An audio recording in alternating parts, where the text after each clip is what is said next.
В Великой Отечественной войне участвовала, по неуточненным данным, еще раз повторяю, по неуточненным данным, 110 журналистов, воинов.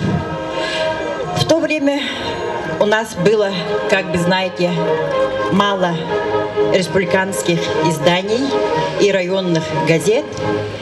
И, конечно, работники этих средств массовой информации тоже защищали свою родину от фашистов.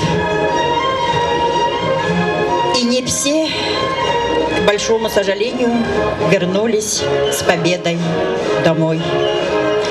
И к 60-летию Великой Победы на стене нашего любимого дома печати была установлена мемориальная доска памяти воинов-журналистов. И мы из года в год золотыми буквами вписываем новые имена. К сожалению, так приходится.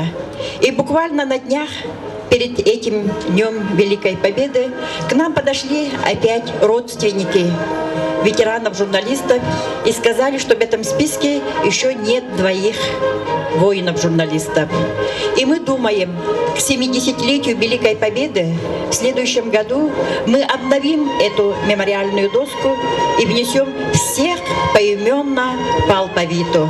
Они этого заслужили. Вечная слава нашим воинам-журналистам!